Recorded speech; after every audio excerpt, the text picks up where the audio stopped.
Hello दोस्तों। Good morning, नमस्कार। आप सभी का स्वागत है आप सभी के अपने यूट्यूब चैनल परीक्षा की शिक्षा में। उम्मीद करता हूँ, आशा करता हूँ आप सभी जो है स्वस्थ हैं, कुशल मंगल है, अपनी तैयारी जो है अच्छे और बढ़िया तरीके से कर रहे हैं। तो जो भी क्लास में फर्स्ट टाइम आए हैं, पहली बार आए हैं, नए हैं, उन सभी को बता दीजिए कि हमारे चैनल पे आपकी जो है बीएड फर्स्ट परीक्षा 2025 की जो आपकी तैयारी साथी रेगुलर बेसिस पर जो है डेली करवाई जा रही है।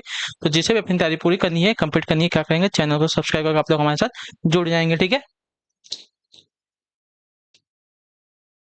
क्लास का समय देखिए, जीके जीएस की जो क्लास है सुबह 10 बजे डेली देखने को मिलती है। रीजनिंग की जो क्लास है दोपहर को 1 बजे देखने को मिलती है। कला की जो क्लास है शाम को 4 बजे देखने को मिलती है। और हिंदी की जो क्लास है शाम को 7 बजे देखने को मिलती है। आप सभी को इसी टाइम पर क्लासेस से जुड़ना, अपनी तैयारी को पूरा कंप्लीट करना है। नीचे डिस्क्रिप्शन में आपको इंस्टाग्राम टेलीग्राम का लिंक मिलेगा, तो आप हमें इंस्टाग्राम पे फॉलो कर लेंगे और टेलीग्राम चैनल को ज्वाइन करेंगे। टेलीग्राम चैनल पर डेली बेसिस पे क्लास का अपडेट और बाकी जो एग्जाम के लिए अपडेट है आपको टेलीग्राम चैनल के माध्यम से मिल जाएंगे। तो आप लोग जो है टेलीग्राम चैनल को ज्वाइन कर लेंगे। ठीक है। चलिए क्लास स्टार्ट करेंगे बिना किसी देरी के। एक एक क्वेश्चन आपके एग्जाम के लिए बहुत इंपॉर्टेंट, ध्यान से एक एक क्वेश्चन को देख कर उत्तर देने की कोशिश करते हुए आगे बढ़ेंगे। और चैनल को जिसने अभी तक लाइक नहीं किया है, क्लास को लाइक करेंगे। शेयर नहीं किया है, क्लास को शेयर कर देंगे। और जिसने अभी तक चैनल को सब्सक्राइब नहीं किया, वो लोग जो है चैनल को सब्सक्राइब कर लेंगे। चलिए पहला क्वेश्चन आपका दिया गया है, धन विधेयक भारतीय संविधान के किस अनुच्छेद से संबंधित बताइए। धन विधेयक जो है भारतीय संविधान के किस अनुच्छेद से संबंधित है। तो इसका राइट आंसर हो जाएगा साथियों अनुच्छेद 110 से। ठीक है। ऑप्शन नंबर जो सी दिया गया आपका सही उत्तर होगा। भारतीय संविधान के अनुच्छेद 110 में जो है धन विधेयक की परिभाषा दी गई है। इसे केवल जो है राष्ट्रपति की सिफारिश के बाद ही प्रस्तुत किया जा सकता है। ठीक है। अगला क्वेश्चन 27 नंबर, ध्यान से देखिएगा, बताइएगा राइट आंसर का। निम्न में से कौन सा जो है प्रत्यक्ष कर नहीं है। प्रत्यक्ष कर कौन सा नहीं, संपत्ति कर, व्यवसाय कर, बिक्री कर या निगम कर। तो आपका राइट आंसर हो जाएगा बिक्री कर, आपका जो है प्रत्यक्ष कर नहीं है। ठीक है। क्लियर हो को। प्रत्यक्ष कर जो है गैर हस्तांतरित कर होते हैं और करदाता द्वारा सरकार को इनका भुगतान होता है। ठीक है। अप्रत्यक्ष कर जो है हस्तांतरित कर होते हैं। ठीक है। अगला क्वेश्चन आपका 28 में बताने की कोशिश करेंगे। भारत में पहली ट्रेन कब चली थी। तो भारत में पहली ट्रेन की अगर बात की जाएगी तो आपका राइट आंसर हो सकती है 16 अप्रैल 1853 में चली थी। ठीक है। डेट याद रखेंगे, 16 अप्रैल 1853 में चली थी। कहाँ से, तो बंबई से थाने के बीच में। ठीक है, इतना याद रखिएगा। अगला क्वेश्चन आपका साथियों 29 नंबर प्रश्न है, क्या दिया गया, ध्यान से देख के बताएंगे। अटेंशन। हिंदुस्तान रिपब्लिकन एसोसिएशन की स्थापना निम्न में से किसने की थी। बताइए, हिंदुस्तान रिपब्लिकन एसोसिएशन की स्थापना जो है निम्न में से किसने की थी। तो इसका राइट आंसर आपका हो जाएगा साथियों सचिंद्र नाथ सान्याल ने। ठीक है। ऑप्शन नंबर जो डी दिया गया आपका right answer. Hindustan Republican association की स्थापना की वर्ष 1924 में सचिंद्र नाथ सान्याल, राम प्रसाद बिस्मिल, जोगेश चंद्र चटर्जी तथा चंद्रशेखर आजाद ने मिलकर की थी। ठीक है। चलिए, राम प्रसाद बिस्मिल, सचिन सचिंद्र नाथ सान्याल, राम प्रसाद बिस्मिल और जोगेश चंद्र चटर्जी। ठीक है। इन 4 जन ने मिलकर जो है हिंदुस्तान रिपब्लिकन एसोसिएशन की जो है स्थापना वर्ष 1924 में की थी। अगले क्वेश्चन की तरफ बढ़ेंगे। आपका 20 नंबर, भारतीय दलहन शोध संस्थान निम्न में से कहाँ पर स्थित है। तो भारतीय दलहन शोध संस्थान की बात करें तो आपका राइट आंसर हो जाएगा उत्तर प्रदेश के कानपुर शहर में स्थित है। ठीक है। ऑप्शन नंबर बी आपका राइट आंसर होगा। ठीक है। इसकी स्थापना आपकी वर्ष 1983 में हुई थी। ठीक है। क्लियर है। चलिए अगले क्वेश्चन की तरफ बढ़ेंगे। आपका 31 31वां प्रश्न, ध्यान से देखिएगा, बताइएगा राइट आंसर। राष्ट्रपिता महात्मा गांधी ने अपनी जीवनी किस भाषा में लिखी है। तो राष्ट्रपिता महात्मा गांधी ने अपनी जीवनी को जो है गुजराती भाषा में लिखी है। ठीक है। ऑप्शन नंबर जो सी दिया गया आपका राइट आंसर। महात्मा गांधी ने अपनी जीवनी सत्य के मेरे प्रयोग, ठीक है, गुजराती भाषा में लिखी थी।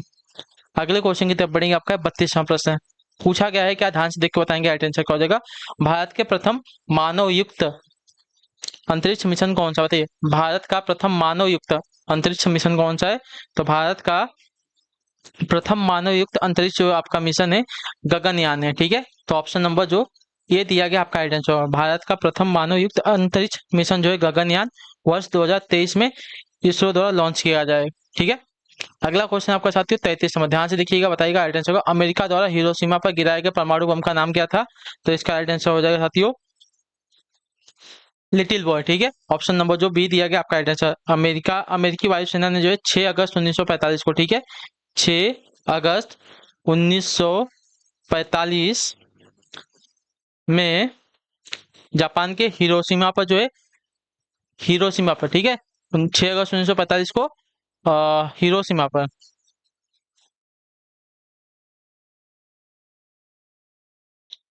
लिटिल बॉय, ठीक है, हिरोशिमा पर लिटिल बॉय नामक परमाणु बम गिराया था, ठीक है। और उसके बाद एक और परमाणु बम गिराया था 9 अगस्त 1945 को में, ठीक है। एक इस पे गिराया था तो आपका नागासाकी पर, ठीक है। यह जो है नागासाकी पर, इसका नाम था फैटमैन, ठीक है, इसका नाम था साथियों फैटमैन। क्लियर है सभी को इसके बारे में? चलिए अगले क्वेश्चन की तरफ बढ़ेंगे। आपका 34वां प्रश्न क्या देगा, किस संविधान संशोधन द्वारा जो है मतदान की आयु को 21 वर्ष से घटाकर आपकी 18 वर्ष कर दी गई थी, बताइए।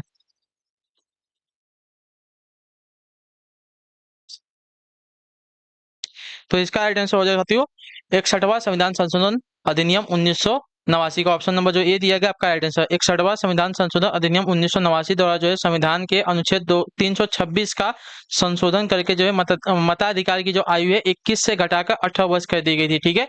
तो ऑप्शन नंबर ए वाला आपका राइट आंसर। अगले क्वेश्चन की तरफ बढ़ेंगे आपका साथियों 35वां प्रश्न, ध्यान से देखिएगा, बताइएगा राइट आंसर। निम्नलिखित में से कौन सा ग्रह, ठीक है, निम्नलिखित में से कौन सा ग्रह जो है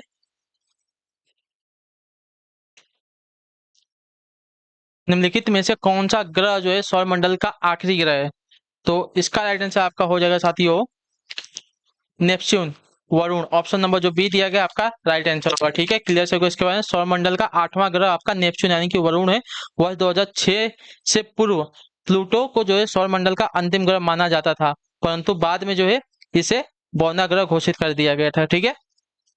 इसकी बात कर रहे हैं, लेकिन अभी जो है नेपच्यून को जो है सौर मंडल का आखिरी ग्रह 8वां ग्रह माना जाता है। अगले क्वेश्चन की तरफ बढ़ेंगे 36 नंबर क्या देगा, बलवंत राय मेहता समिति किससे संबंधित है, बताइए। बलवंत राय मेहता समिति किससे संबंधित है? तो इसका राइट आंसर हो जाएगा स्थानीय स्वशासन से। ऑप्शन नंबर जो डी दिया गया आपका बलवंत राय मेहता समिति का गठन आपका वर्ष 1957 में हुआ था, ठीक है। यह समिति जो है स्थानीय स्वशासन से संबंधित है। इस समिति ने अपनी पहली रिपोर्ट में जो है लोकतांत्रिक विकेंद्रीकरण के लिए त्रिस्तरीय पंचायती राज व्यवस्था की वकालत की थी, ठीक है। क्लियर? तो ऑप्शन नंबर जो डी वाला दिया गया है आपका 36 पे राइट आंसर। अगले क्वेश्चन की तरफ बढ़ेंगे साथियों है 37 नंबर, बताइएगा राइट आंसर का। विश्व की पहली महिला प्रधानमंत्री किस देश की है, बताइए। विश्व की पहली महिला प्रधानमंत्री जो है किस देश की थी? तो इसका राइट आंसर आपका हो जाएगा साथियों श्रीलंका की। ऑप्शन नंबर जो बी दिया गया आपका राइट आंसर। विश्व की पहली महिला मंत्री जो है वर्ष 1960 में श्रीलंका की सिरिमाओ भंडार नायके बनी थी, ठीक है। भारत की पहली महिला प्रधानमंत्री आपकी इंदिरा गांधी थी, ठीक है। चलिए अगले क्वेश्चन की तरफ बढ़ेंगे 38 और 38 नंबर उत्तर देने की कोशिश करेंगे। राइट आंसर निम्न में से कौन जो है सितार से संबंध नहीं रखता है, बताइए। निम्न में से कौन जो है सितार से संबंध नहीं है?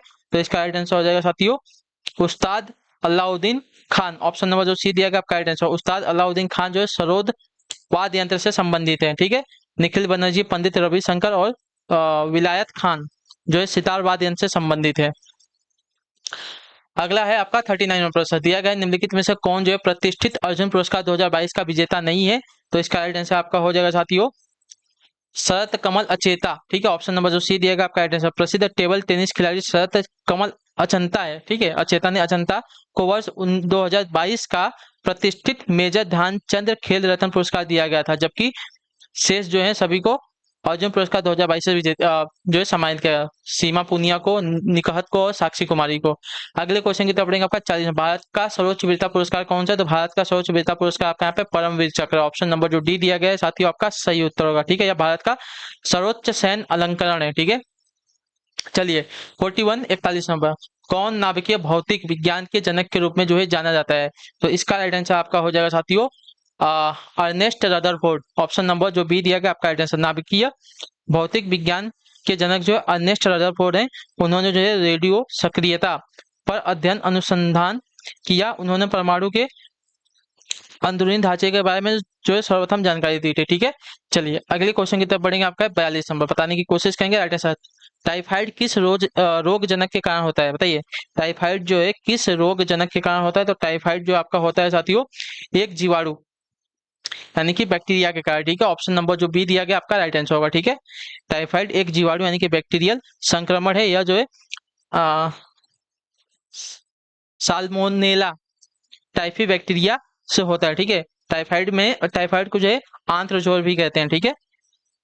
चलिए 43 43 नंबर, विक्रम साराभाई अंतरिक्ष केंद्र VSSC स्थित है कहाँ पर बताइए। विक्रम साराभाई अंतरिक्ष केंद्र यानी कि VSSC स्थित है कहाँ पर, तो इसका राइट आंसर आपका हो जाएगा साथियों तिरुवनंतपुरम। ऑप्शन नंबर जो डी दिया गया आपका सही उत्तर। विक्रम साराभाई अंतरिक्ष केंद्र तिरुवनंतपुरम केरल में स्थित है।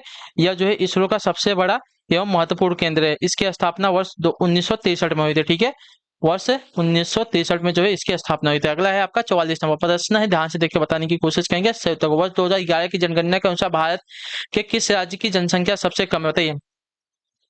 तो इसका राइट आंसर हो जाएगा सिक्किम राज्य के। ऑप्शन नंबर जो डी दिएगा आपका राइट आंसर होगा। 2011 की जनगणना के अनुसार सिक्किम भारत का सबसे कम आबादी वाला राज्य है।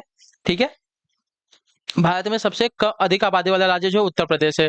अगला क्वेश्चन आपका साथी 45 नंबर, जूलियन पॉल असांजे निम्न में से किस वेबसाइट के संस्थापक बताइए। जूलियन पॉल असांजे जो है निम्न में से किस वेबसाइट के संस्थापक हैं, तो इसका राइट आंसर आपका हो जाएगा साथियों विकीलिक्स के। ठीक है, विकीलिक्स के ऑप्शन नंबर जो सी दिया गया आपका राइट आंसर। जूलियन पॉल असांजे जो है विकीलिक्स के संस्थापक हैं। ठीक है, विकीपीडिया के संस्थापक आपके जिमी वेल्स और लेडी सेंगर है।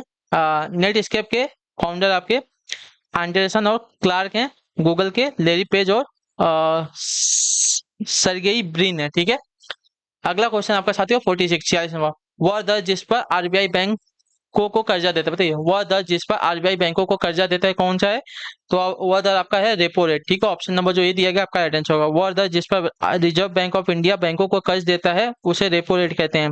जिस दर पर बैंकों को आरबीआई में जमा धन पर ब्याज मिलता है उसे रिवर्स रेपो रेट कहते हैं। ठीक है, अगला क्वेश्चन आपका है 47 नंबर, बताने की कोशिश कीजिएगा। राइट आंसर, निम्न में से सर्वप्रथम दादा साहेब फाल्के पुरस्कार प्राप्त करने वाले कौन है बताइए। निम्न में से सर्वप्रथम दादा साहेब फाल्के पुरस्कार प्राप्त करने वाले कौन है, तो दादा साहेब फाल्के पुरस्कार प्राप्त करने वाले पहले व्यक्ति की अगर बात की जाएगी तो आपकी हो जाएंगी श्रीमती देविका रानी। ऑप्शन नंबर जो सी दिया गया आपका राइट आंसर हो जाएगा। ठीक है, श्रीमती देविका रानी को वर्ष 1969 में ठीक है सर्वप्रथम दादा साहेब फाल्के पुरस्कार प्राप्त हुआ था। ठीक है, वर्ष 2022 में फिल्म अभिनेत्री आशा पारेख को जो है 52वां पुरस्कार दिया गया था। ठीक है, चलिए अगले क्वेश्चन की तरफ बढ़ेंगे। देखिए मैं आपको जो है करंट अफेयर के क्वेश्चन जो है नए वाले वो करवा दूंगा।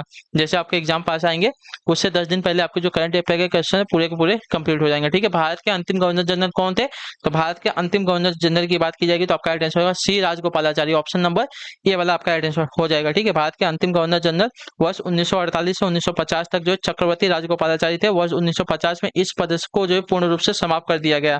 ठीक है, भारत के प्रथम governor general Lord William Bentinck थे। ठीक है, चलिए 49 नंबर, बताने की कोशिश कीजिएगा। एशिया कप 2022 निम्न में से कहाँ आयोजित किया गया, तो एशिया कप 2022 जो है आपका आयोजित किया गया था साथियों